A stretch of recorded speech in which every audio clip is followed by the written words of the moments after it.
Good evening, everybody. Welcome to the March 7th, 2023 Board of Education meeting. If we could all rise for the flag salute. I pledge allegiance to the flag of the United States of America and to the republic for which it stands, one nation, under God, indivisible, with liberty and justice for all. Thank you very much. If we could please get a roll call from the district clerk. Yes. Adam Smith, Present. Deborah Brooks. Here. Emily Bays. She's going to be tardy. Adam Block. Present. Julie Epstein. Here. Rachel Gilliard. Also tardy. Nanette Melkonian. Here. Thank you. Thank you very much. Ms. Brooks, do you have a motion to make? Yes, I do. I have a motion to adjourn into executive session for the purpose of discussing personnel matters, the employment history of various personnel, and potential litigation. Do we have a second? Ms. Epstein, all in favor? 5-0. We will see you all in an hour.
Ms. Brooks, do you have a motion? Yes, I'd like to make a motion to reconvene. Do we have a second? Ms. Bays?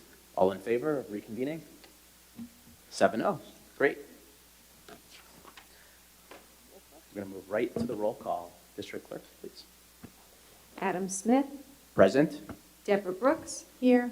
Emily Bays, Present. Adam Block, Present. Julie Epstein, Here. Rachel Gilliard, Here. Nanette Melkonian. Here. Thank you. Great. If we can please get a motion for the adoption of tonight's agenda, the March 7th, 2023 Board of Education meeting. Ms. Brooks, a second. Ms. Gilliard, a second. Yep. All in favor? All in favor? 7-0. Great. Tonight's agenda is adopted. I want to thank everybody for joining us tonight. We have hopefully a fairly quick meeting. We're going to cover, we're going to hear a presentation from a potential partner, as well as an update on the budget. So with no further ado, if we could please, should we go right to the enrollment report, I guess, so we don't forget it today? Dr. Shields?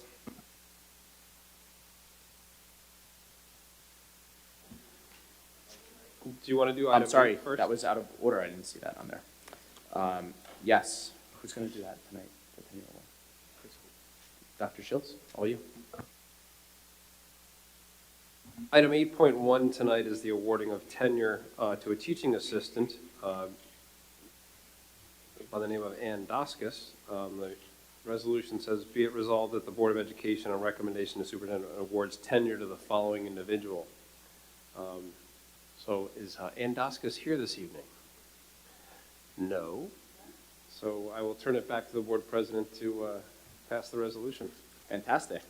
So if we could please have a motion for item 8.1, which is a resolution for tenure for actually one of my kids' favorite TAs.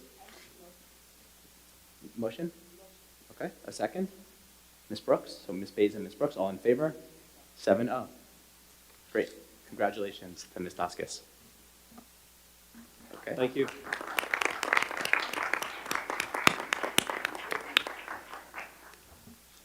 Okay. Now, right back to you for the enrollment report. Of course. So our last enrollment report was calculated on March 1st. And at that time, we had 5,266 students. That is 31 students more than we had this time last year. All right, thank you, Dr. Shields, and good evening, everyone. Thank you for joining us. First, I want to congratulate Emily Bays for being a new grandmother. So congratulations, Miss Bays. It was also her birthday recently, too, so not to embarrass her. I'm going to be very quick. First of all, I look forward to the two upcoming presentations. One, of course, has to do with the energy performance and learning all about that. So we look forward to that conversation. And as always, we look forward to Ms. Manuel discussing where we are with our respective budget for the 23-24 school year. What I would like to very briefly bring everybody, well, I'll say up to date or up to speed. I know there's been a real focus with cyberbullying, with what's happening within our school district, trying to educate not only our parents, but certainly our students. And so over the next several weeks, I'll be sending out some resources for us to connect and to be on the same page. And I appreciate all our parents taking the time to share this information with your children. So thank you. Okay, I'll turn it back to you, President Smith. Great, thank you. We're now going to move on to our first opportunity for the community to be heard. So if there's any community comments, please sign in. Nope, nobody? Okay.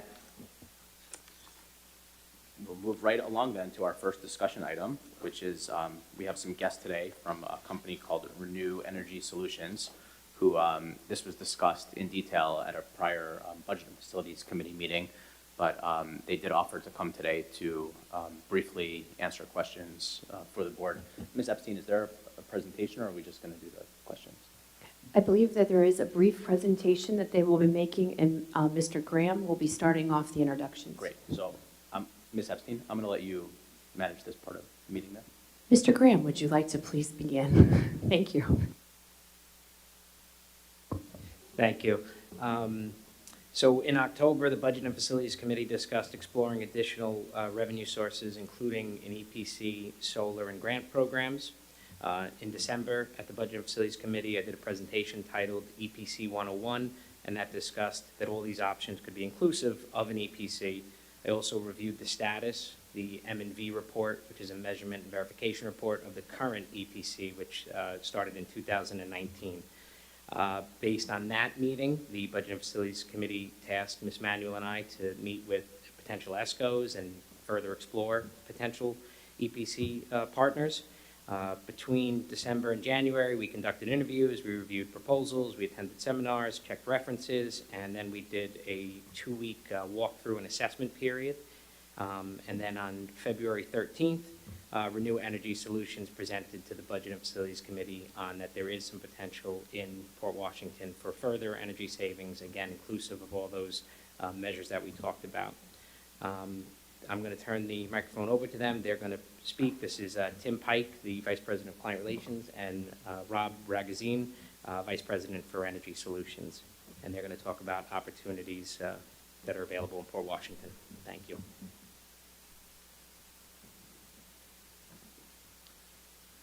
Good evening. First off, I want to just thank the Port Washington Board of Ed for having us tonight. I was here just to be doing the introduction, but Brian nailed it. So before I turn it over to Rob, I said thank you. We're part of Renew Energy Solutions. I know you probably have heard the Renew name before.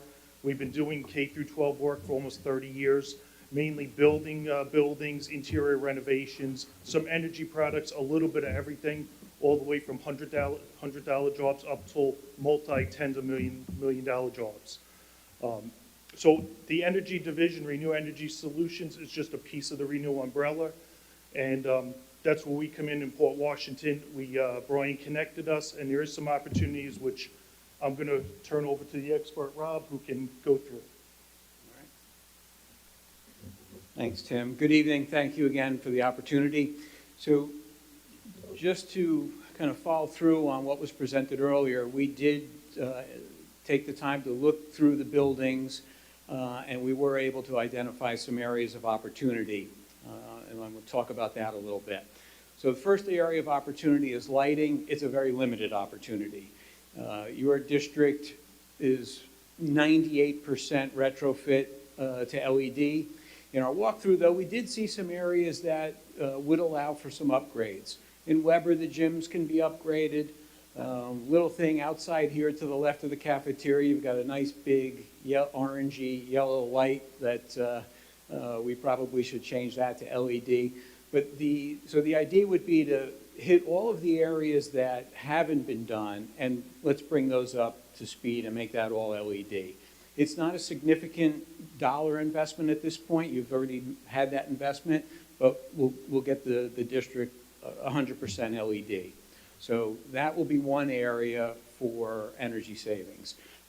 The other thing, again, it seems to be a few of the gyms that didn't get upgraded, and I think it'll be a significant improvement in the light quality once we do that.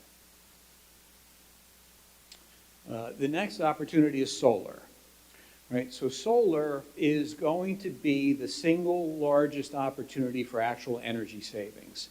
And as I'm sure you're familiar with at this point, the energy savings really drives the performance contract. So we'll get some savings out of the lighting. It'll be very cost effective, but solar is going to be probably one of the bigger opportunities. When we looked at it just from a roof perspective, a rooftop solar opportunity. And what we see is roughly a megawatt worth of potential on your roofs. What does that mean? That equals roughly 1 million kilowatt hours a year. And at about 15 cents a kilowatt hour, that's about $150,000 of potential savings. But if we talk about carports and potentially the 2 pieces of land, the 2 parcels, and putting ground mount, now we could talk about a project that might be in the 3 or 4 megawatt range.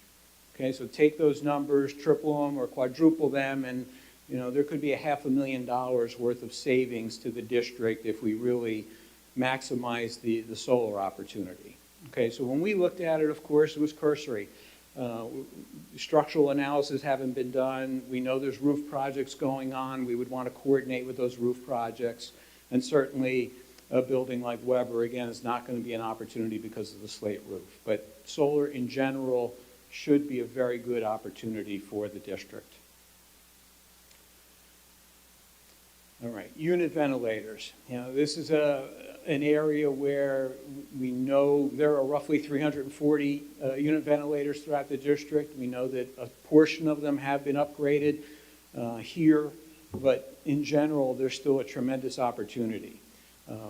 There's a comfort opportunity, there's a bit of a savings opportunity, but this in and of itself is not going to fit directly within the confines of the performance contract. So one of the goals here is to maximize your energy savings and figure out how much work we can do to make sure we fit in that 18-year payback period. But the goal would be to upgrade as many unit ventilators as possible. And again, the whole concept here is no out-of-pocket cost to the district. Right? That's the concept, and that's what we'll be working towards. Okay, rooftop units. Out of all your rooftop units, most of them are in good shape. So that's not a major need right now. However, there are some units that clearly need to be replaced and updated. Some of the opportunity here is looking at, let's say in Sousa and Manor Haven, those gym units, we have the opportunity, if we replace them, to talk about adding air conditioning into them and fresh air, and really making it a much more comfortable situation. So there is definitely an opportunity for rooftop replacements. That opportunity could allow us to upgrade the technology as well and still provide some energy savings. Okay, this is an area that very often gets overlooked by our competitors. The interior electric transformers. So if you've ever walked into a room and you hear a humming and a lot of heat coming off those generators, that's all wasted energy and inefficiency. Just to put it in perspective, your power comes in from PSEG, it goes through those transformers, and the losses with old transformers from that point to where it gets to the lights and the computers and the air conditioning are tremendous. So you're losing money before it even does its job of powering equipment. With energy efficient transformers, it eliminates as much as 80% of that waste. So it's an area it's a cost-effective change. A lot of our competitors ignore it, and we believe it's worth investigating in this next round. Okay, so some preliminary budgets. Yeah, this is very, very preliminary. There are a lot of areas that we really couldn't even begin to put budget numbers on, like rooftop units. Just a lot of variables in that. But if you look at the lighting, it's probably no more than $100,000 worth of work. We do know we've got a boiler, a steam boiler that we can look at and see what we could do there.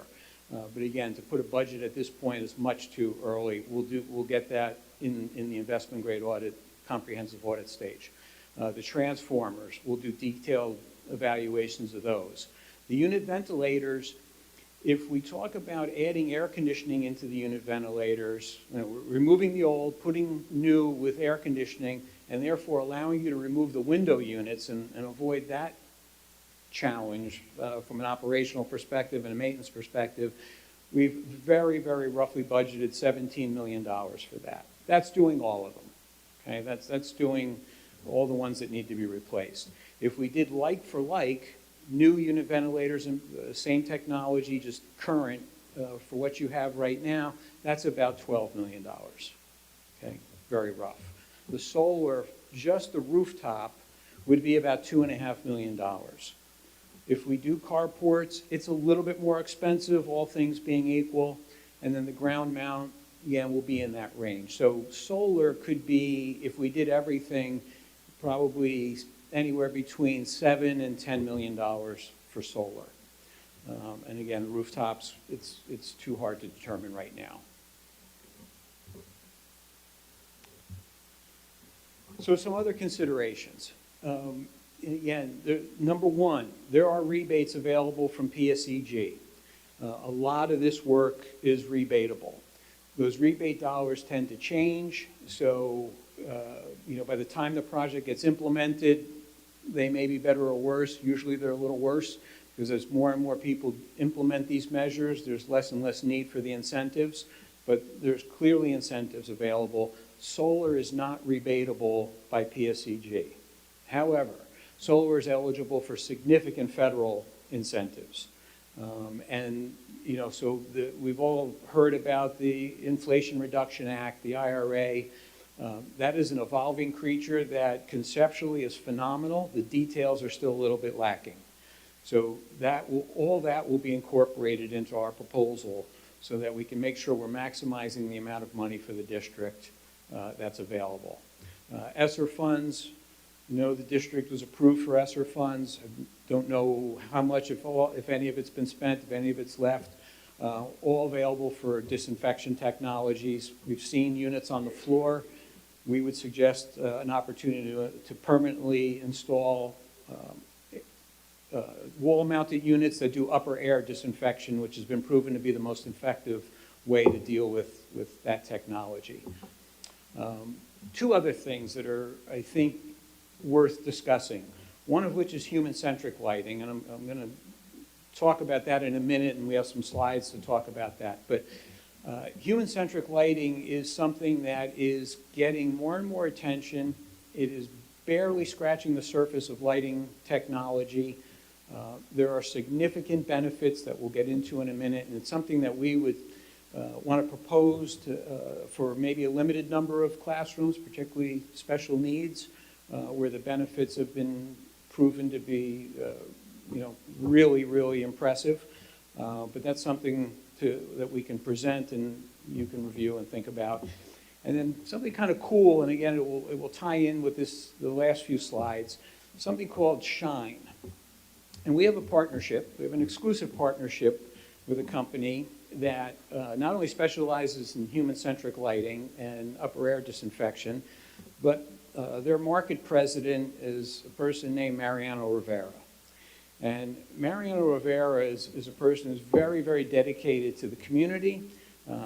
He has completely gotten on board with the concept of sustainability, helping districts, and promoting these activities, tying it into educational benefits, STEM programs. So Mariano is someone that wants to be able to come out and work with kids in the district. And his SHINE program, he's done it in New York City with New York City schools. There's been done in other parts of the country, but it's really to promote sustainability, promote healthy communities, promote healthy technologies. So if this is something the district is interested in, we can bring Mariano into the equation to do some community outreach and really promote this and engage with the kids. And I've seen it, and it's a pretty cool thing that everybody really likes. So again, just something we'll throw out there for further discussion. If we can go into, before we get into next steps, I'll circle back to that, but if we could pull up the other presentation real quick. And this is just a little bit more information on human-centric and the SHINE program, but I'll go through this quickly.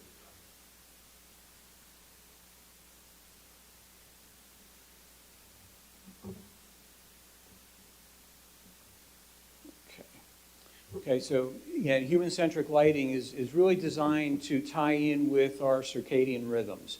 And in simple terms, the lighting adjusts based on the time of the day and based on the activities that the kids are doing. So for instance, they may come in from recess, and to calm them down, the lighting levels and the color of the light will drop. And when it's time for them to get into the lessons and start to study and pay attention, the light levels go up and it becomes a whiter, more natural daylighting effect. So that's the general concept. There's a simple control. The teacher can control it with a remote and do whatever they need to do to make sure they're getting the color and the effect that they want. That's the short and simple This gets into the different light sources. I won't go too far into that. The benefits, it's really all about health, okay? It's improved lighting and it's improved health and wellness. Again, it's just a better overall quality of light. And this is a little something for the SHINE program. You can see this was New York City schools. Mariana was there with the kids. They do a T-shirt, and it's just kind of a cool event.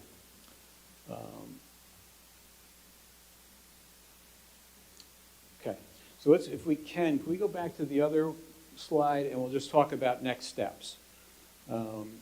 So the next steps are really to engage in the investment grade audit, the comprehensive energy audit.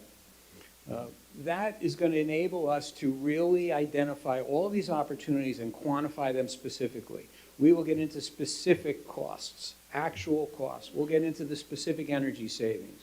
We'll be able to nail down the incentives that are available.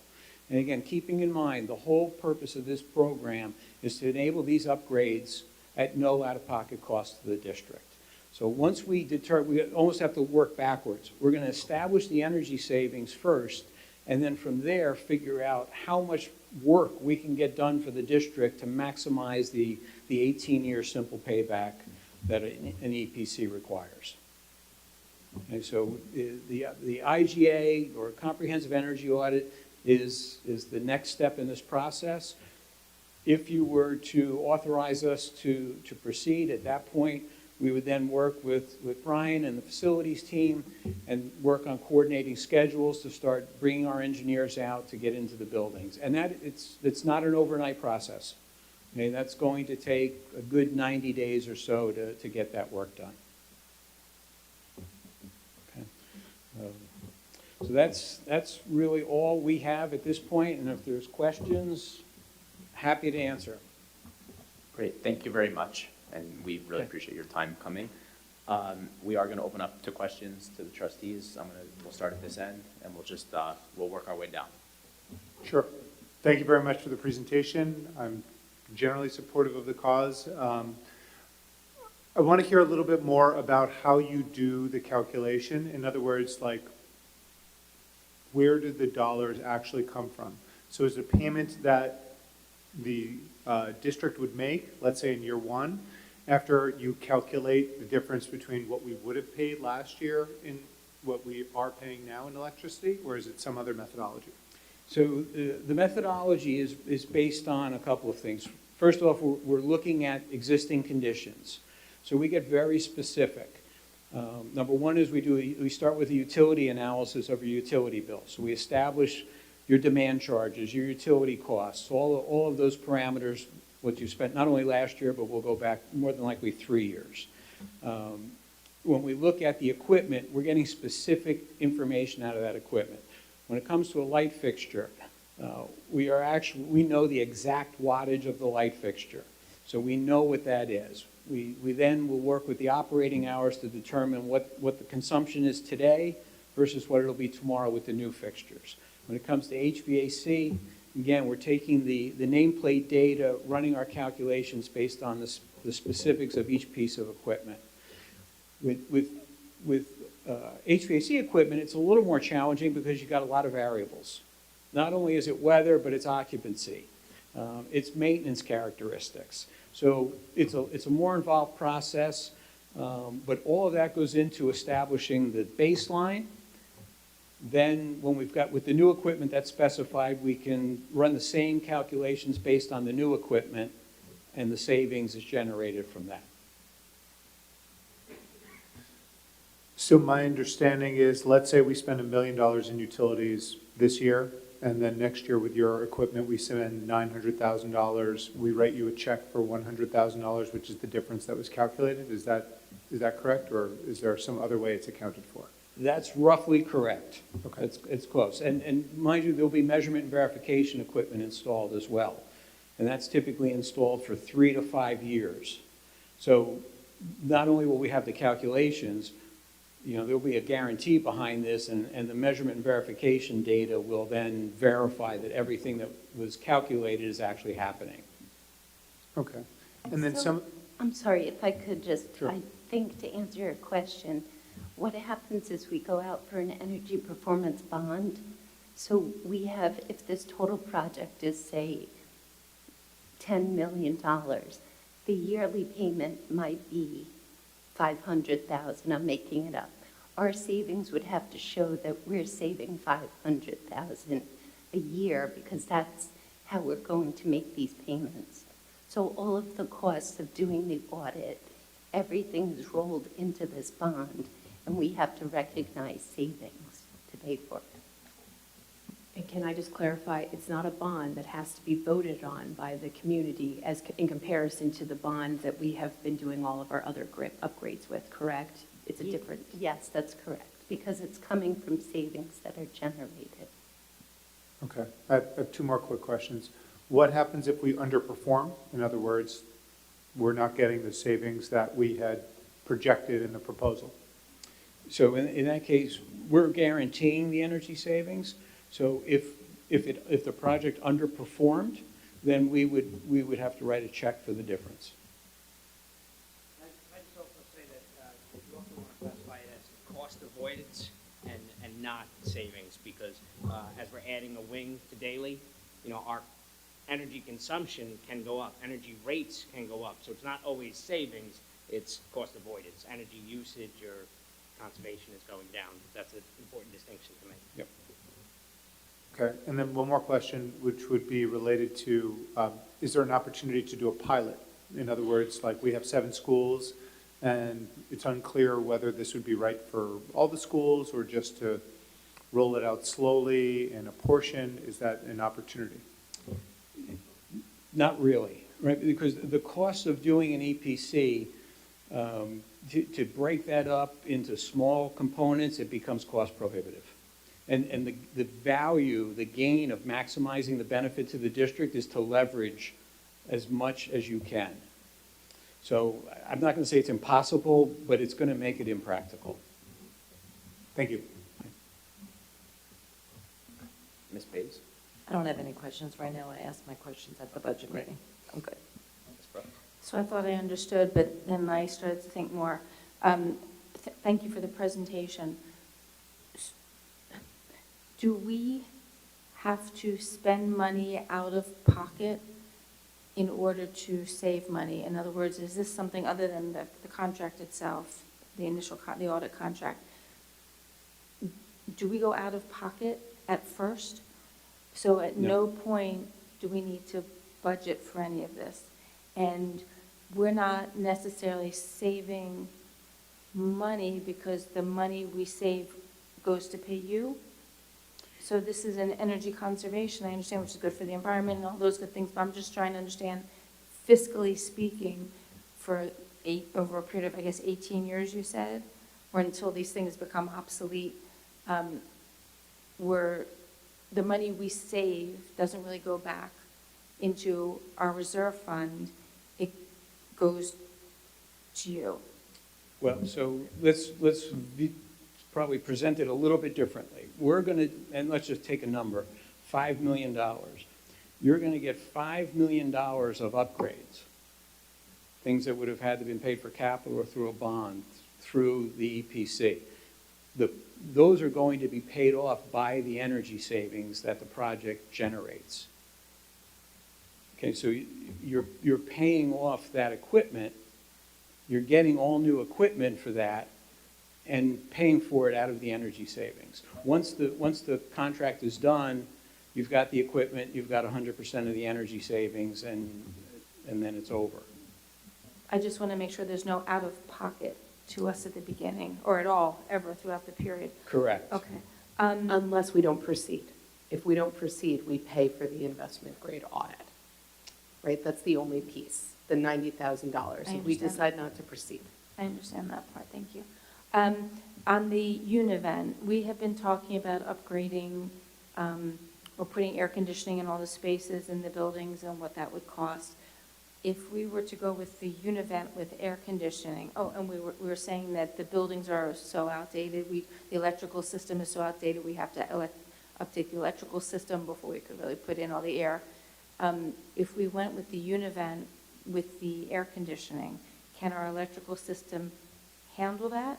Or do we have to upgrade that piece of it in order to get the univent with the AC in it? And then do we pay for that part, the electrical issue? So we haven't done nearly enough investigation to be able to answer that question intelligently. It's possible that the electrical system might need to be upgraded, but I can't say for sure yet because we just haven't gotten into that level of detail. We would in the investment grade audit. So it's possible that it's needed. With that particular item, there's only a portion of those units that would be able to be replaced. We're just not going to have enough energy savings to be able to replace all of them. So if it's a $1 million project or a $3 million project, we don't know yet, but that's where we have to back into what we could afford for the district once we know the energy savings. I understand that piece, but I'm just trying to think ahead. If we were to need to upgrade the electrical system, whatever you want to call it, does that come out of our budget? Or is that part of this say, because it's, to me, it's It could be an part of this infrastructure issue. project. It could be. It could be part of it, but again, it might mean we do 20 unit ventilators with air conditioning instead of 40 without. I understand. Okay. So they probably wouldn't suggest to do the upgrade because it wouldn't save us money. So I was just going to interject. So this is a fantastic presentation, and it looks like right now you're selling us everything, right? Like we're going to have all of these opportunities of savings, but these are just proposed opportunities of savings. And until you do the audit, we don't know. At the end of the audit, you might tell us, we can do solar panels on all of your roofs and on the 2 parcels of property and 15 univents, right, at the end of the day. And that's based on the calculations about what our energy savings are and what this 18 years, 18 years worth of savings, correct? Yeah. I feel like we need to say it out there that everything being presented is not everything that we're necessarily getting. You're giving us potential opportunities that we can realize, but yet we will not know until we do this audit.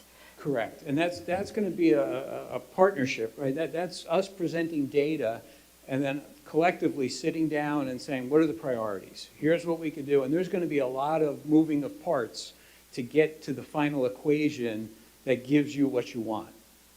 So, but that's a very interactive process. Once we do the audit and get that information to you and that data, then the fun begins, right? Then we really start to figure out, okay, what's the real priority here? How do we want to do this?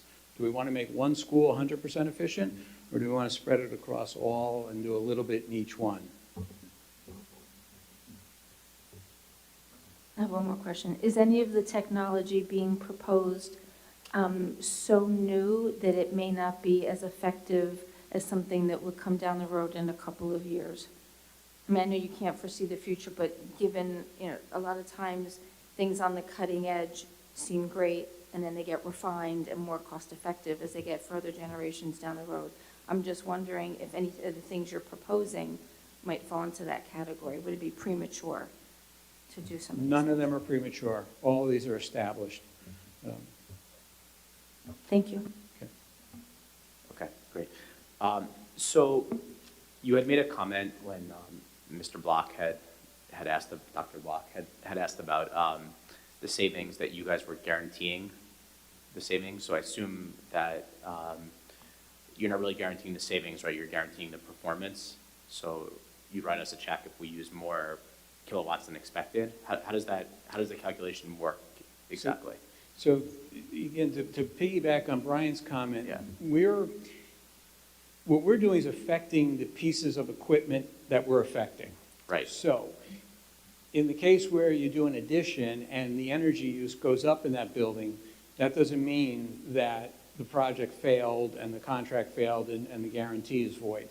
So it's important to be able to measure and verify the technology that gets affected in this contract so that we get separated from other things that are being done, including your previous contract. Right. Right, so it's getting measured, and that's what we're guaranteeing. If we say we're going to save you $300,000 a year based on all the technologies that we installed, and that comes out to be $250,000, we owe you a check for $50,000. Right, so I want to understand, like, very specifically how that works. That's what I'm asking. Like, what are you specifically measuring, and what are you comparing that measurement against? Okay, so we're measuring the existing equipment, the energy consumption of the existing equipment. So that's the first part. That becomes the baseline of which all the savings is based on. And let's just do a simple lighting fixture. We got a 100-watt light bulb, and we're going to put in a 9-watt LED.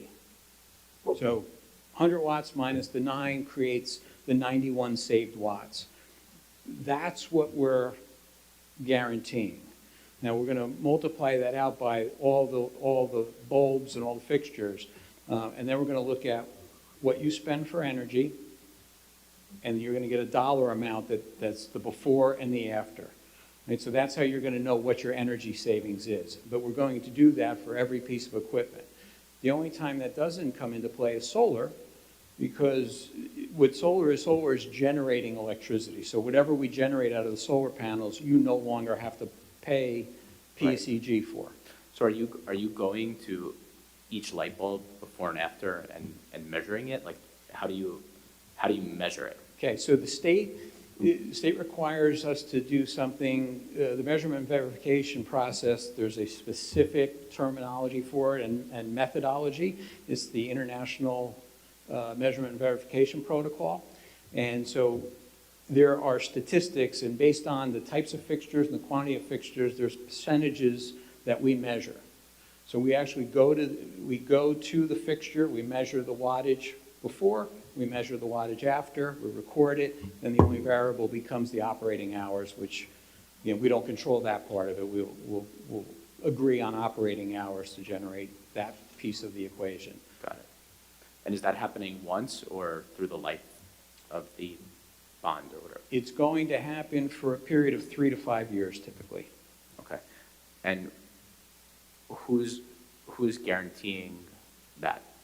In other words, who's the financial guarantor that in 3 years or 5 years? So Renew will be, in some cases, we're going to guarantee it ourselves. In other cases, we'll have a third-party insurance policy.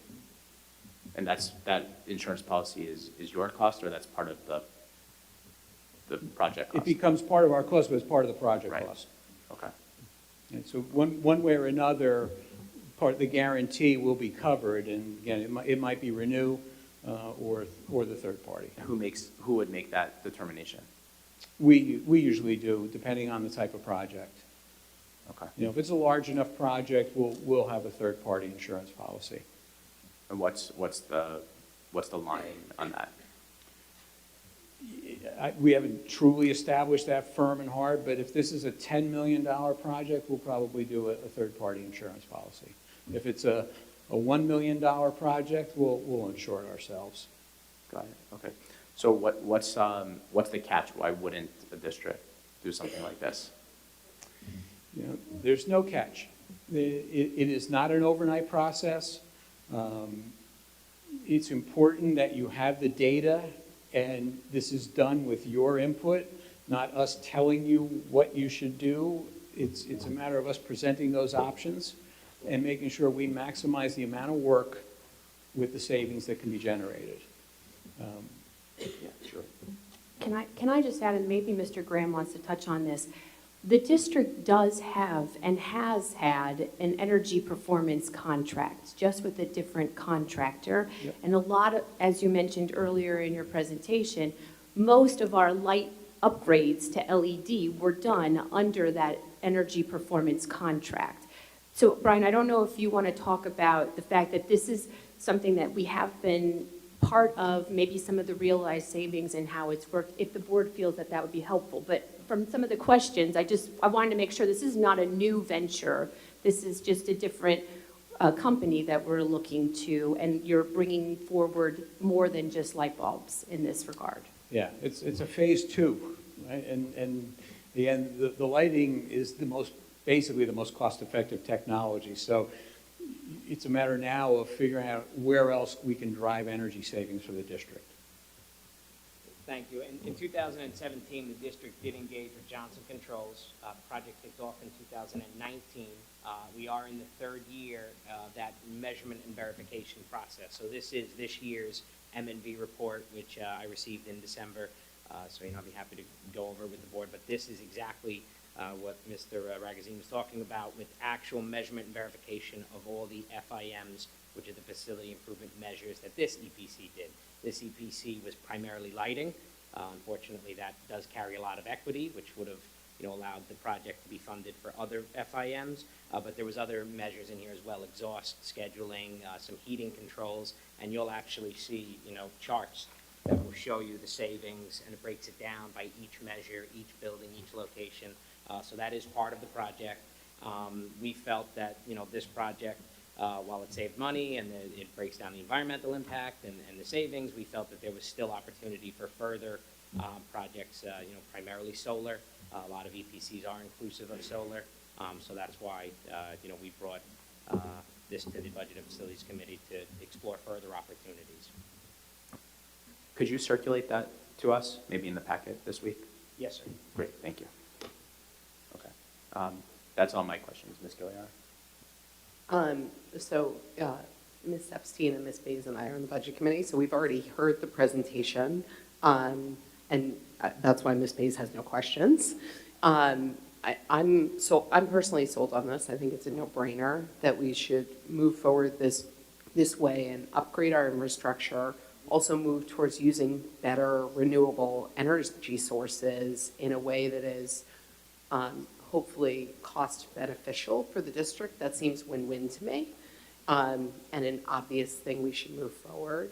I think, and I say this mostly for my fellow board members and for the public, this is so enormously complicated because you're looking at various grants from various places and the output of light bulbs and the amount that would be generated by this and all these different categories. I think it can sound like you're trying to sell us radium toothpaste or better radium toothpaste than we already have.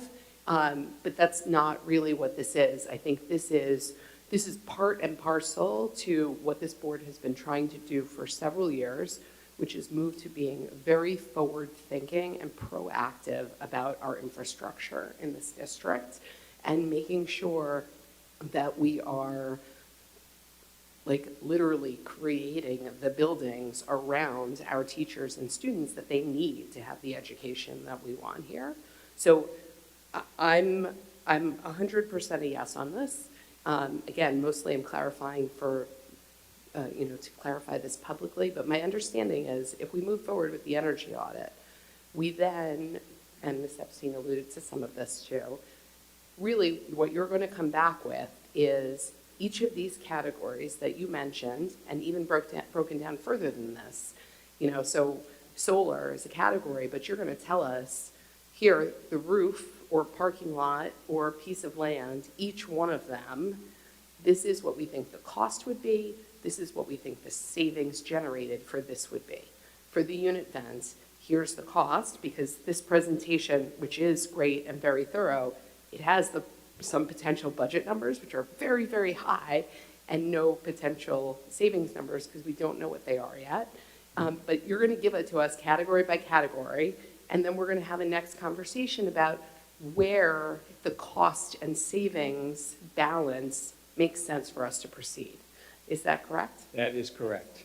The other piece that I think is important to clarify publicly is my understanding is in terms of our financial exposure as a district, it really is that $90,000 initial outlay for the investment grade audit, because that's the only money that would come with no attendant savings to it if we were to decide not to proceed.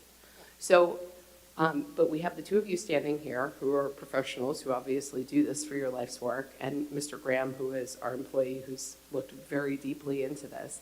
Am I correct to assume that we wouldn't be having this conversation tonight about proceeding if the three of you and Mrs. Manuel did not believe even though you can't give us figures yet, in your gut, that there is enough here that would be worth proceeding, and therefore worth spending the $90,000 to find out the specifics on.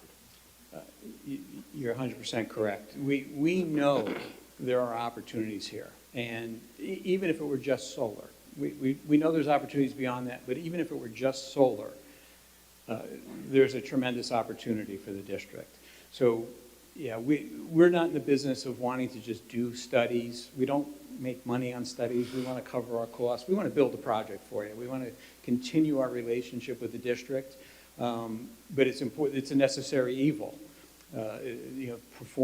Doing that work so that you have the data. So we are 100% confident there are projects here.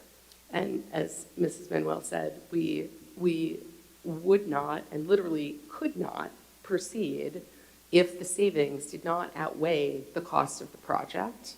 And so we're essentially doing something very smart and structuring things so that we can have our children and teachers and staff under the best kind of lights and have potentially solar electricity generation. We had a further conversation about what the further implications of that might be down the line as well in the budget committee. And it really isn't going to be an out-of-pocket cost. We're improving things, but in a way that allows us to pay for it with the savings rather than having to outlay any of this. Yes. Okay. Thank you. Also, just to clarify, the $90,000 is really, if we did this audit and then we said to Renew, you know what, we're going to go with someone else. It kind of protects Renew from that happening to them because it is such an in-depth study. Yes, I got that, and thank you for mentioning that too, because it's completely reasonable that there would be some fee, but I think it's important to note that it's really not that we're just deciding to spend $90,000 and we're not even sure what the outcome would be. We have some experts who have looked in great detail, including yourself, Mrs. Manuel, who are saying this is worth spending this money because we need to understand fully this opportunity and figure out where the best way is to proceed.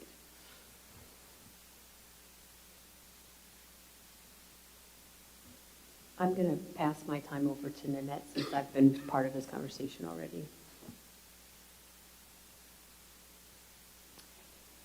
Thank you for this. I'm just want to make sure that the community and I understand.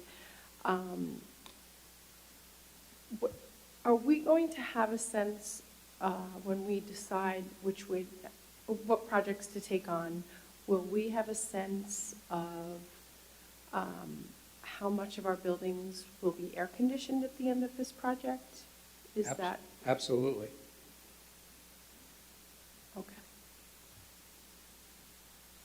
You said potentially, he said absolutely. Well, I'm saying potentially because they can come back and they can say, again, right, in my example, we're going to get most of your savings from solar and you're going to get 3 univents out of it, right? So it may not air condition an entire building. It may air condition 3 rooms out of it. So Yeah. just be realistic on what we're saying here. We really don't know what the outcome will be 100% if it's going to be a majority of a school, if it's going to be 3 classrooms in one school, 3 classrooms in another school. I mean, we talked about some of these, what the smartest thing to do, but until you know if the univent project or even air conditioning is what you want to move forward with, right, we won't know any of that until after the audit is done. So I guess I question certainty of absolutely in that regard. I think that you're both answering Wasn't different my questions. question. Oh, it wasn't my question, Is the issue? I think Ms. Melkonian was asking, will we know at the end of this how much of the building will be air conditioned? I'm sorry. That's an absolutely, True. you're saying potentially Correct. because we don't know that we would be able with our cost savings to fully air condition every building. It's premature for us to Thank say you, Ms. that. Gilliar. You are correct. I misunderstood. Sorry, ma'am. Now I'm totally confused. Can I ask my question again? Sure. So Okay, so we're going to get the audit. In that audit, when we decide what projects to take and what projects are beneficial and cost-effective and all of those things, when we get that plan and we decide, will we know at the end of the projects how much of our buildings will be air conditioned? Yes. Thank you. Okay, great. Thank you, gentlemen, very much. Can I ask a couple more questions? I apologize. You have to, go ahead. If I have to. I'm sorry, this is, Yeah. then I'll limit it to two. So number one, what if it breaks? So 5 years in, it breaks, who pays for the replace? Because if a solar panel doesn't work, basically it's not generating savings for you. So you're asking if a piece of equipment fails in 5 years? Yeah. So the equipment is going to have a warranty, just as if you did a capital project. And if it fails outside of the warranty, there would be a cost to repair it. Okay. And then year 19, there are savings generated, we paid off the equipment, the savings generated are accrued by the district? 100%, yes. Okay, thank you. No, that wasn't bad at all. Okay, great. Thank you very much. Okay, thank you, everybody. Okay.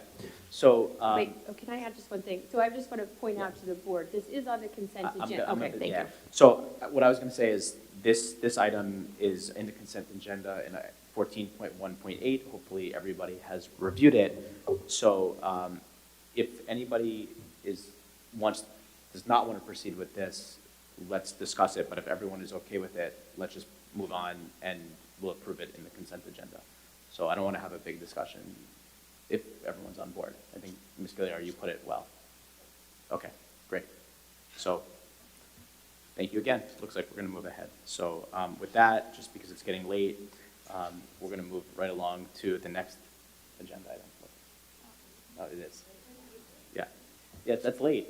Everyone wants to go home. Who's here for this? Yeah, let's move right along to the next one.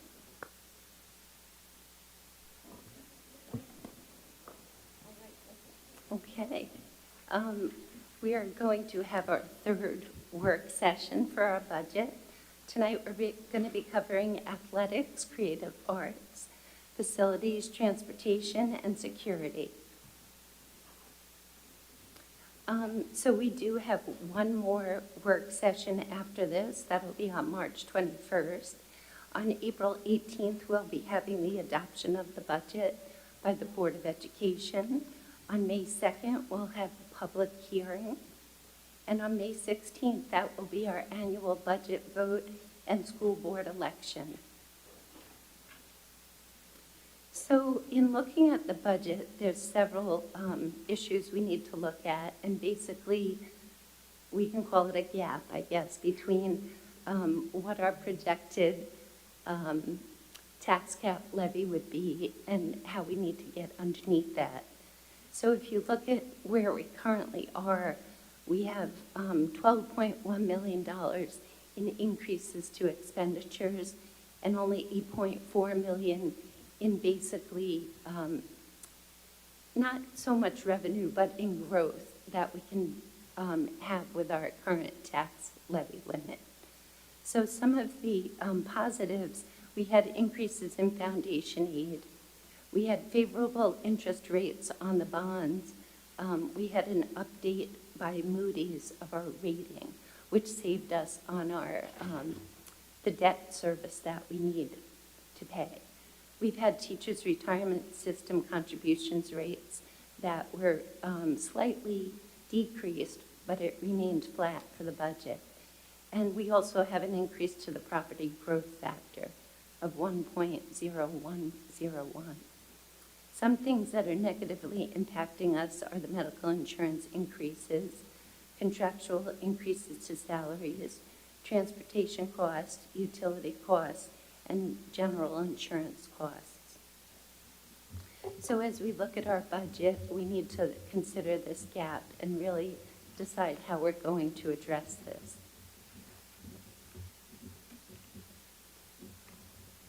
Again, our focus always continues to be our student, and that's guided by our portrait of a graduate and also our strategic plan.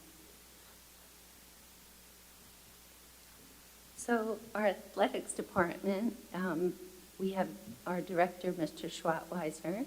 We have over 39% participation at the high school level and over 33% participation at the middle school, which is really significant for a school district. Just goes to show how our coaching staff is really just terrific. I can't say enough. We have over 1,000 athletes. We have 46 high school teams and 32 middle school teams. And we're also a school of excellence by the scholar athletes. So some of the athletic requests, and we haven't put any salary requests into the budget yet. This is really just contractual and equipment expenses. So we have additions to the Project Adventure climbing apparatus. We have flooring for the Schreiber High School and Weber Middle School fitness rooms. We also have an increase to the equipment line for championship banners for the Schreiber Gymnasium. We also have speakers and presentations that in the contractual line, you'll see an increase there as well. So this chart shows you last year compared to the current year. And I've highlighted in yellow the increases. Overall, it's only an increase of $54,000 for the athletic department.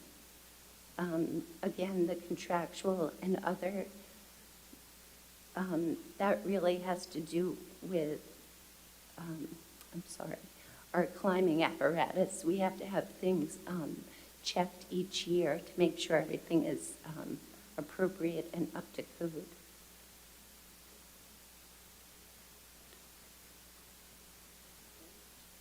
Okay. Next is our creative arts request. And here you'll see that the supply codes have really increased. We're trying to get back up to the pre-COVID amounts. There are also, with field trips and different participation in honor ensembles is also increasing slightly. You'll also see the repair and rentals of instruments is projected to also increase. This is so that we can provide students who might not have the means to purchase an instrument or rent it, that we could actually assist the students. We'll also be purchasing supplies and materials for a new line interactive TV at Schreiber High School, as well as 10 Canon Rebel cameras. The BOCES line is also increasing due to the Mosaic project. And this is where every third grade student will be able to participate in a dance program. It's a cultural type of dance. And also the district, you'll notice the equipment line is increasing as well. We're going to be purchasing fiberglass xylophones, 3 Sonar tympanis, 13-inch, and also 3 16-inch tympanis. Next, we have our Buildings and Grounds Department, our maintenance and operation of facilities. This is Mr. Graham, who was speaking earlier, is our director. So as you know, the district has 7 school buildings with approximately 776 square feet. For our operation of facilities, we have 58 FTEs. They're assigned with cleaning, setting up for events, making sure the buildings are running smoothly. That's our custodial staff. We have our maintenance of facilities where we have 12 FTEs. This is our plumbers, our mechanics, our electrical, and really more specialized trades. Our grounds department has 7 FTEs, and they maintain all of our fields, and they'll do full cleanup, snow removal, and storm preparation. And also, Mr. Graham oversees the capital projects. He's always there representing the interest of the district. It's a very important function. So this also shows last year versus this year. You'll see overall we have an increase of $756,000, which is quite significant. Large part of this is due to increases in utility costs. We have increased to the supply codes. We have increased the playground equipment code. So if you see the top code, the 1620.2, that's the equipment code.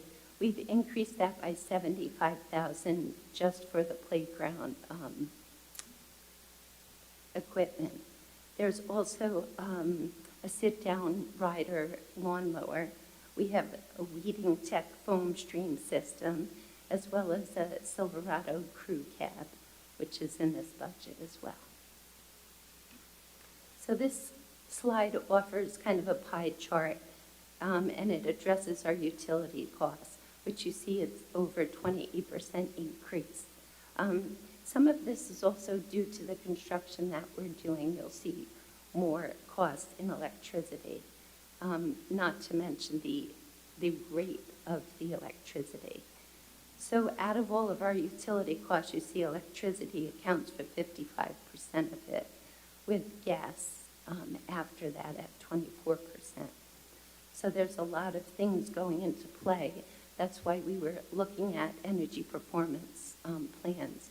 How can we be more efficient?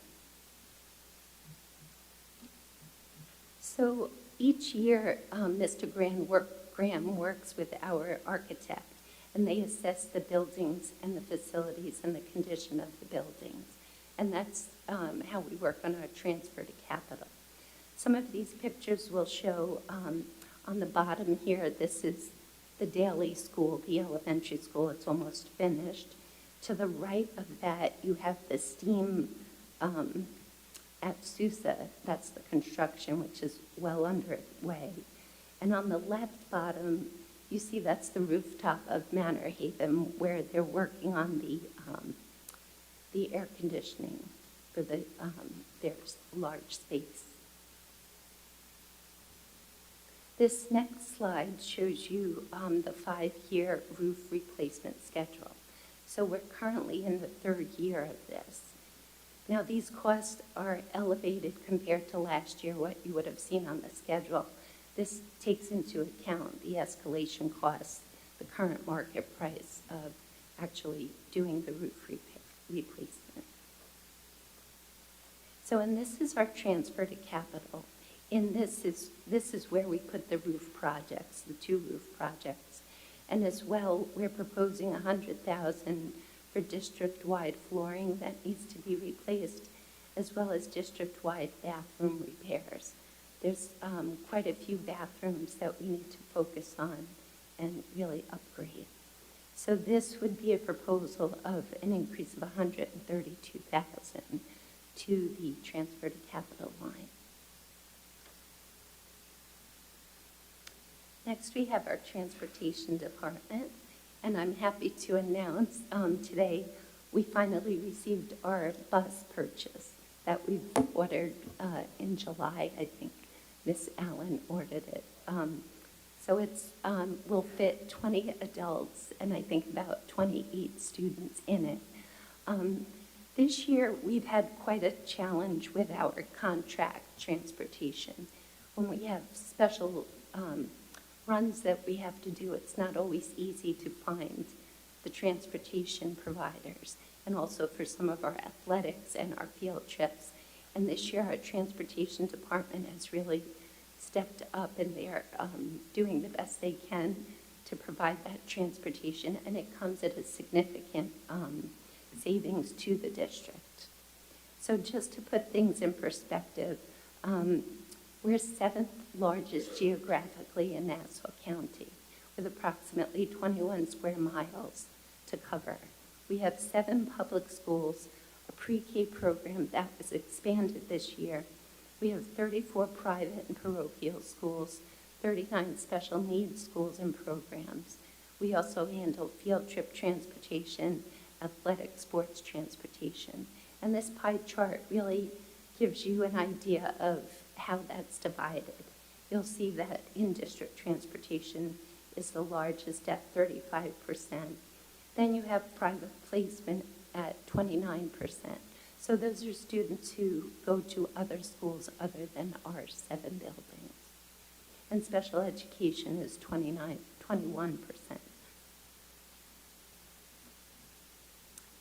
So as you know, we have a contract with Pierce. This is for our main contract and also for private runs. We also work with Dell Transportation for student and We Transport. They handle mostly private and parochial runs. So now we currently have 6 district-owned buses and 1 vehicle which is used to transport our special needs students. So this chart again shows the difference between last year and the current year. We're proposing to actually purchase 2 more buses next year to help have more control over the expenditures and to avoid some cost associated with using contract transportation. You'll see an increase in the material and supplies of $25,000. This is really because of gasoline purchasing. So as we transport more students and we have more runs, obviously we're going to need more gasoline. You'll also see the 553200 code is an equipment code. That's increasing 38,000. So the district has a pump that we actually have fuel in, and that's what we use for our buses. The police department also comes and they utilize this pump as well. They pay for it. But that pump is outdated and it needs to be upgraded. And this year it actually went down and we found someone who could actually fix it. But we're afraid that if it goes down again, it's not going to be repairable. So that's why you'll see the $38,000 in here. You'll also see the contractual transportation line is increasing $1 million. That's due to just changing demographics of our students as well as just more runs that we need. And last but not least is our security codes. So here you're going to see a significant increase of about $390,000. I know the district they're undergoing an audit, a security audit as well. So some of this is a big contingent on the audit and what we find out from there. But it does, again, have a security vehicle in there. It's also looking to replace servers that host the security system by upgrading software to the digital watchdog, as well as upgrading our walkie-talkie system, adding some repeaters as well to address the whole system, and also looking at a door ajar alarm at all of the schools.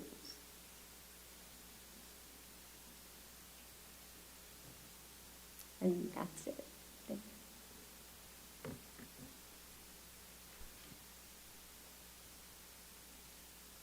you. Thank you very much. We're going to start with questions on this end this time. If Mrs. Melconian.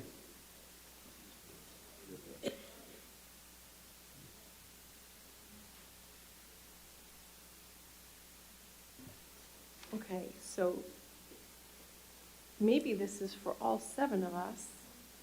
Do I start with the giant question, which is that you started with that very uneven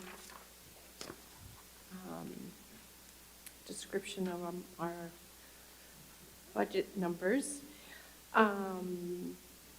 Do we have $3.7 million in budget requests that just make the budget neutral? No, we don't, because there are certain things that we can't control, like the health insurance increases.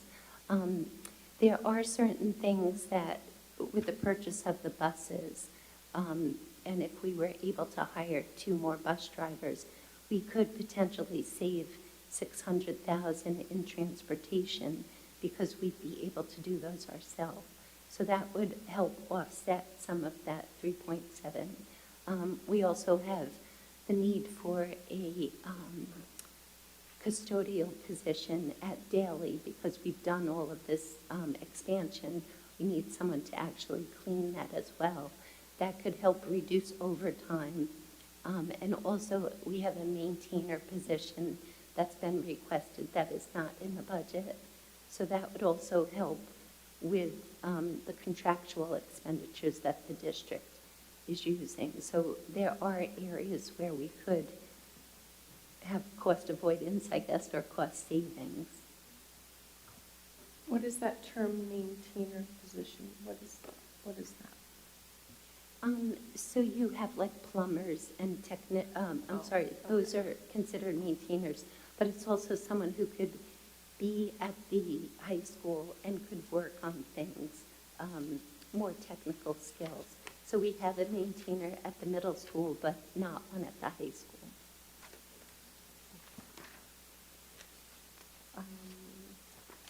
Okay, sorry. I know that we have maybe this is for you, Dr. Hines, we have the playground committee? Yes. What we'd like to do is at the next board meeting, present what our recommendation is moving forward for the board.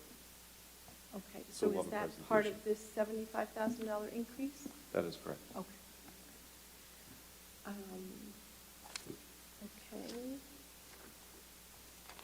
And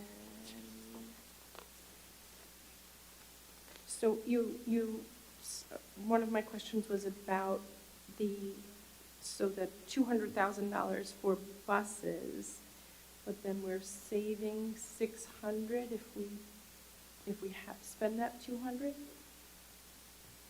We would actually have to also spend probably $150,000 on salaries for bus drivers. But yes, we could actually see those savings, and that's a conservative estimate. That's it, thank you.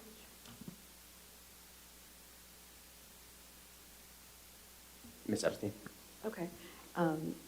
Thank you. This is very thorough, and as I know, still a work in progress, right? These are all requests that have been presented, and these are the ones that we've whittled down to at this point, right? So I just have a question on the Mosaic project. I was under the understanding that this has been grant-based and funded by either Ed Foundation, Hearts, HSAs over the course. It looks like we would want to take on this cost. Is that what you're saying? Is there a reason why? No, I think the district would like to take on the cost. I'm not sure exactly of the reasoning why. I know that Mr. Scully, yeah, if you wouldn't mind.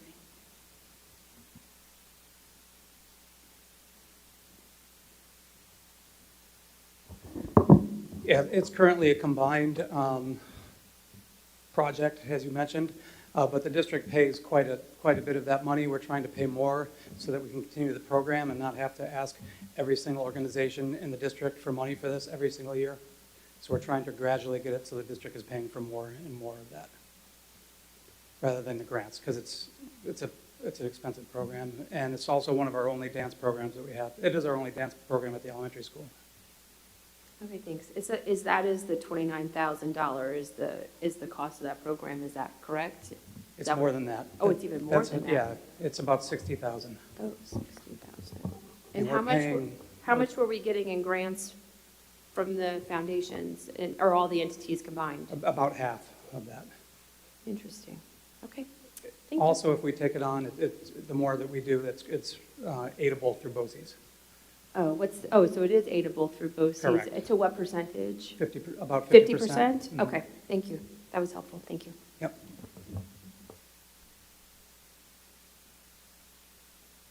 I really have no further questions. Go ahead. Great, thank you very much. Ms. Gilliard? You have no questions, right? I'm kind of almost at a loss for where to start, honestly, because am I correct that like none of these increases that sound so amazing are in these numbers yet, right? Our gap is just a rollover budget gap. No, it's not just a rollover budget. Okay. Right. So are these numbers already in this? All of these numbers are in there, not the, not salaries are Not not in salaries. there. Okay, so all of these and the ones we previously heard are in this gap. That's better than I thought it was. Oh, I was getting really worried. I kind of felt like I was invited to stare through a window at something that I couldn't have. All right, so with that, thank you for all the detail on this. I mean, obviously, the positive is I feel like in this presentation and all of them, you can see, you can almost see floating in the background the strategy and planning and framework for moving the district forward that has gone into each and every request. It's very clear to me that these are not catch as catch can, who feels like having a little more of this or a little more of that. There's plans going into this, and look, they're all great and worthy of us funding them. That said, I had one specific question. I just have to find it. The gas pump. If the gas pump goes down, where do we in the police department get gas? Like, what's the backup plan there? So that did happen this year. The district currently, our policy is that you cannot have a credit card. So we had a difficult time actually getting gas because most places you have to go with a credit card. We actually, Ms. Allen had said, I think the diesel is like 3.89 is what we pay for it. So if you had to go to a pump, you're paying like $4.35. So it's a significant savings for us. So what we would do is look into different purchasing programs like a Wix card, where it's not really, it is kind of a credit card, but you go there and you get a better price than what the public would get. But that's what we would have to do. So basically, again, this is just like smart planning now to save money later. This is easy and the best cost solution for us, and so we should maintain this as is, and it's worth the expenditure. Okay. I'm going to leave it at that. I'm not going to ask you in more detail on any of the rest of it, but thank you for all of this. Great. I'm going to pass you. Thank you. So I'm old enough to remember when somebody in administration was wondering why there were certain segments of students who weren't continuing on with instruments beyond elementary school, and it was discovered it's because they couldn't afford to rent them. And so the district took over that and made sure that any child who wanted to play an instrument had an instrument. So it was not that long ago when somebody had that epiphany. So kudos to the Creative Arts Department for that.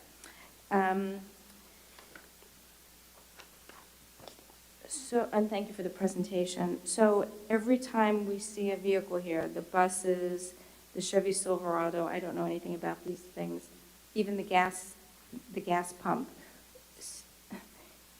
imagining that we're going to be at zero emissions at some point in the future, are these expenditures, the gas pump aside, are these electric vehicles that are being purchased now? No, they're not. They don't currently make smaller school buses that are electric, but we will see, I guess, what happens with the electric mandate, but I believe it's not until 2030, 35. So the Chevy Silverado crew cab, that's gas? That's gas, okay. You can't get those left to do that, okay? Okay, I was just wondering, because I know eventually we're going to, if the timeline stays the same, we're going to have to be there, but I guess maybe it'll be obsolete by then. On the roof projects, are you able to tell us the difference between what we estimated for the roof projects, let's say last year when we first started this process for 23, 24? And And then So it's increased about 8% is what the escalation rate was. Okay, thank you. Oops, sorry. I do have some more questions. I don't see the tennis courts on here, and I don't see the track. So So is the that just track because- is being addressed this year. It is, okay. The tennis court, we don't have, unless you want to increase the transfer to capital line, I don't see how that's doable. Sorry. Do we know how much the tennis courts, to redo the tennis courts, do we know how much it would cost? Because I know last year, north of $1 million, because last year it wasn't north of $1 million when we first started talking about it, but it's been costed out, and that's what we're looking at. Okay, I don't have any other questions, thank you. I actually do have a question about the transfer to capital. So when, on the chart here, it talks about our 5-year roof replacement, and under 23-24, we had Daly and Salem. And in the transfer to capital, it's Daly and the Weber roof project. So did we do Salem? Am I missing something?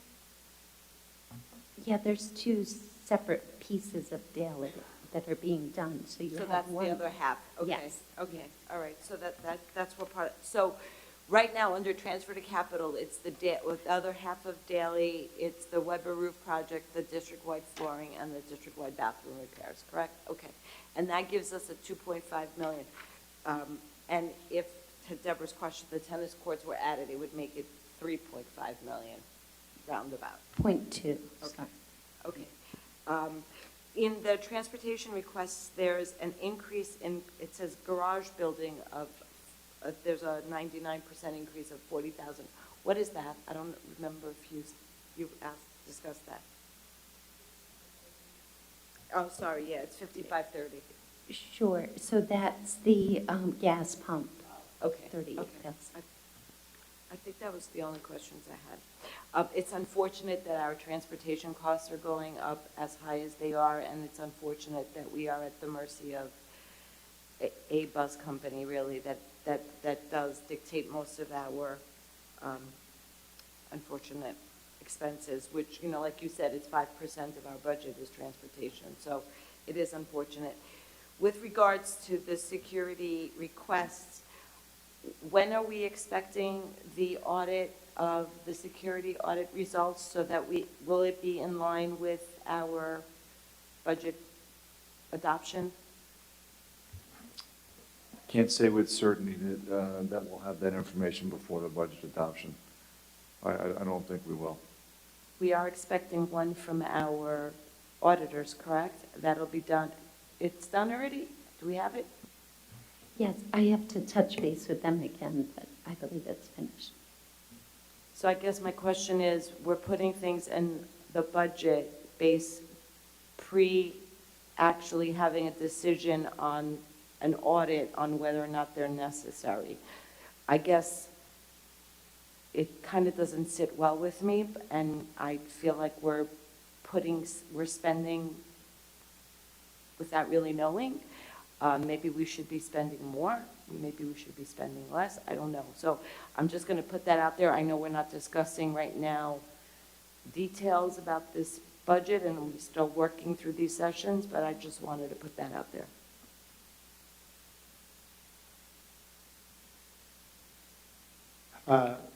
So I would just want to say one or two things. The first is I am concerned about the size of the gap, but I'm confident that you'll come back to us with some options for next time and how we close it. And I'm happy to hear that, I would like to hear next time about the option to have the tennis court in the transfer to capital and include a formal estimate of that. Thank you.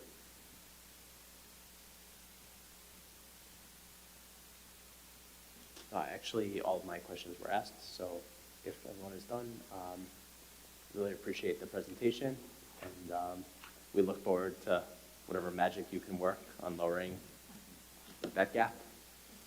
Great. Okay.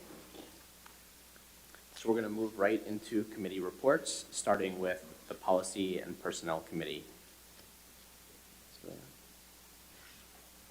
We haven't had a meeting since our last evening Board of Ed meeting, I believe. Our next meeting is tomorrow morning at 9:15. Note the different time, not 9:30, 9:15 in the annex. Great. Okay. Ms. Epstein? Budget and Facilities, please note, is scheduled for March 13th, but we are changing the date to March 15th at 9 a.m. Dr. Hines, will you be having your caffeine with Mike immediately following so that you can garner an even greater crowd of people at Budget and Facilities? I will now. Oh, thank you. That's so nice of you. Thank you. Okay. Miss, Sorry, and we'll be discussing revenue and expenditures. that'll be fun. Ms. Melkonian, curriculum? We had a curriculum committee meeting this past Friday on, it was the PEP review, and it is up on the website for those that would like to view it. And our next meeting is Friday, March 3rd, and the topic is a core extension review.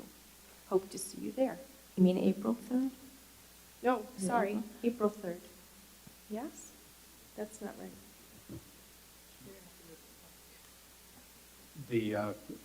We're going to stick with the graduation rate that was originally slated for that date, and the core extension will be the following month. Oh, okay. Forgive me. April 4th. Where did I get March from? Oh, because we moved everything around. Okay. April 4th, Tuesday, and it is the graduation rate conversation. Apologize, I offered no information.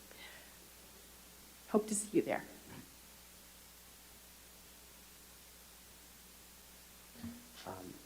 Ms. Epstein, audit?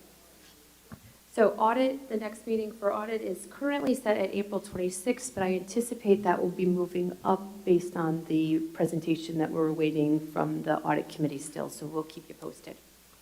Great, thank you. Ms. Brooks, I think you're up. So Legislative Task Force hasn't met since the last time. Our upcoming meeting is this Thursday at 9:30. It will be virtual. And I do have the charter, the draft of the charter in front of everybody. Does anybody have any burning comments about some of the procedural questions that I've posed? Because I've looked at all the comments and I've seen all the input, both from task force members and board members. And one of the questions is about term limits. We can either go into an in-depth conversation now, or I can take the comments and make the edits. This is, a process, so I just didn't want to do anything without coming back to the board first, and make edits according to the comments, and then bring that kind of finalized version to the board for approval if I think that's everybody a good approach, agrees. if everyone agrees. Yes, okay. Thank you. Great, okay. And lastly, the Emergency Preparedness Committee met yesterday, and I think Mr. Miller left already, but he will be preparing minutes that we will circulate this meeting. Okay, moving along. Mr. Smith, have we gotten any of the other Emergency Preparedness Committee meeting You minutes? Have you only met once? Um, Because I think we've only gotten we met once. twice. So could you please make sure that we get those minutes as well? Sure, I Thank thought you did, but we'll double check. We did it, thank you. Okay.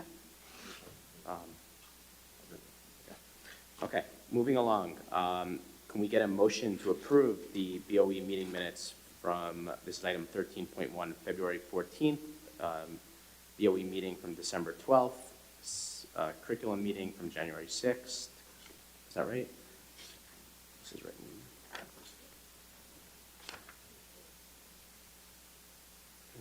2023, and yeah, I guess that's what it is. So, and I'm sorry, yeah, that's correct. Okay, can we get a motion? A second? So we have motions from Ms. Brooks, a second from Ms. Bays. All in favor? Great, 7-0. Okay, moving on to the consent agenda. Can we please get a motion for, there's nothing, nobody's pulling anything today, correct? Ms. Epstein? Let me read the numbers and I will give it to you. Can we please get a motion for approval of 14.1.1 through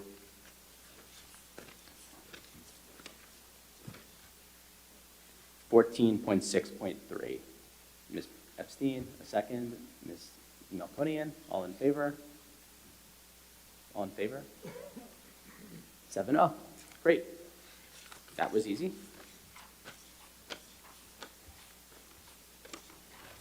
Okay. Board policy.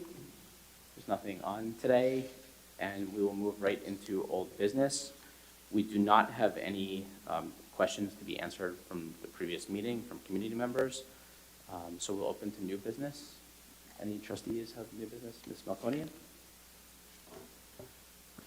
So I put this into the tracker, and then it was recommended by Dr. Hines that we have a discussion this evening about asking whether we want to have a conversation about a potential student that is a board member, a school district student that is a board member, and where we stand on that. I'm open to a conversation. Anybody else have thoughts? I agree. I mean, I think we've discussed this in the past. We used to have a student on our board. The student would really basically give us the student report back for history's sake and give us like the perspective of what was happening within our schools.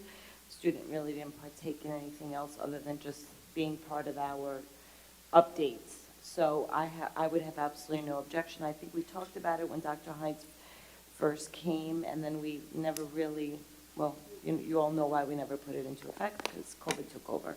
But I think if Dr. Hines, I don't know if you would be in favor. I personally, as a board member, would be in favor. So, real quick, first of all, I think it's a wonderful opportunity for students to do this.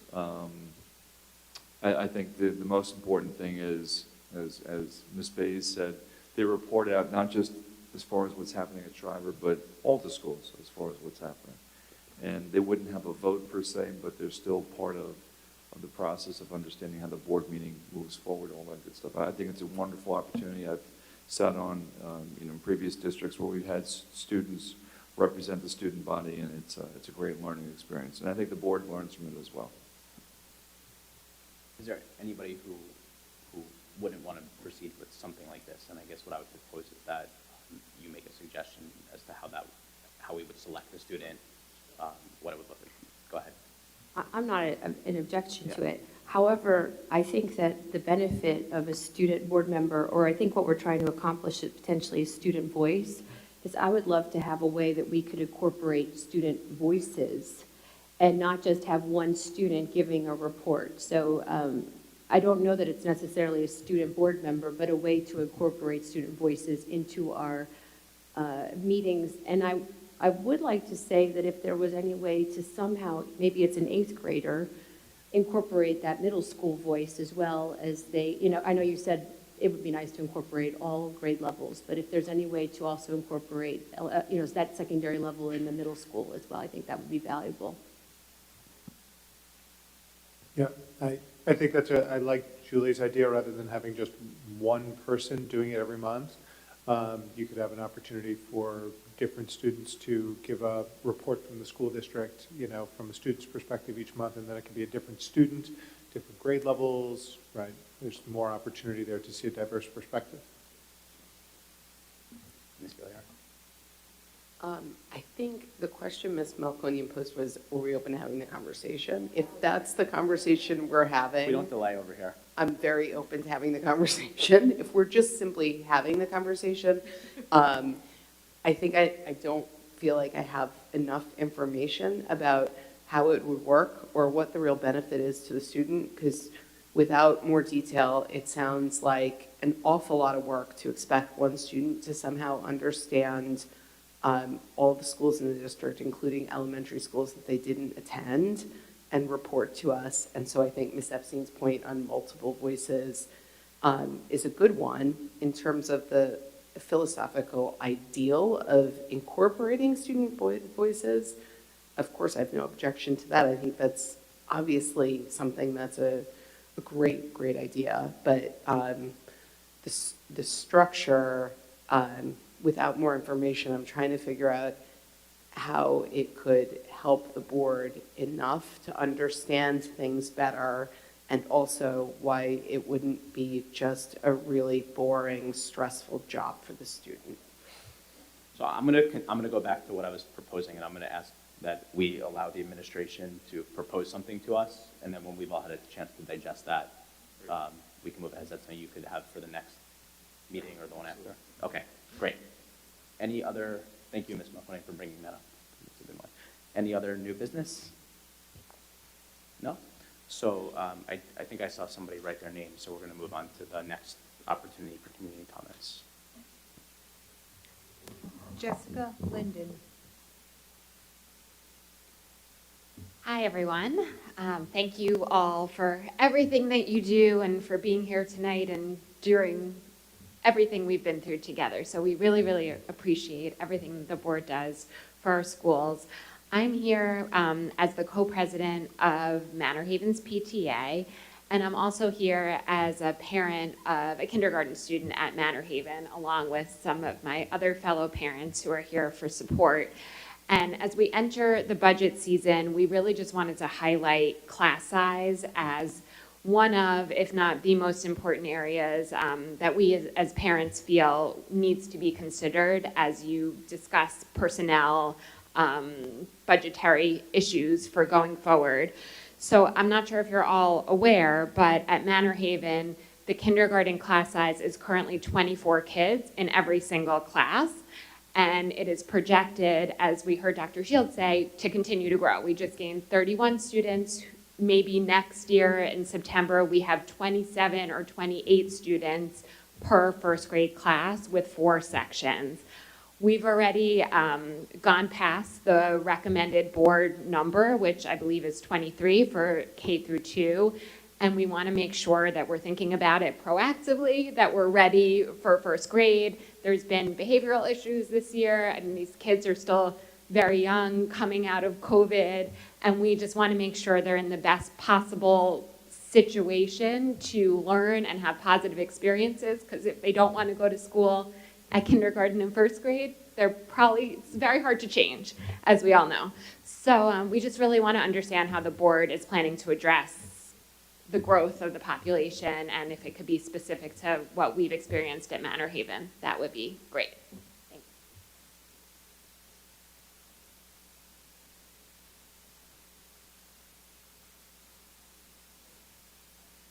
The question was, have we gotten the demographic study? Can I ask when that demographic study is coming? Yes, we did receive the demographic study last week, actually. Dr. Shields, Jessica, Mac, and myself met to talk about it. We still have to debrief with the rest of the cabinet as well. Okay, so we'll see that in the next few weeks? Correct. Yeah, please, go ahead.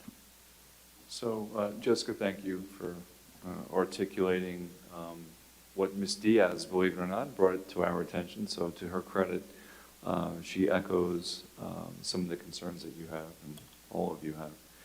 And so when we get to the point of discussing personnel very soon, that is something that is in front of us. And I'll just leave it at that. So we are certainly aware of the class sizes at Manor Haven, and I will say in a few different areas of the district as well. So thank you for that. Are there any other comments? No? Okay. So with that, I don't know, I'm going to drag this one out.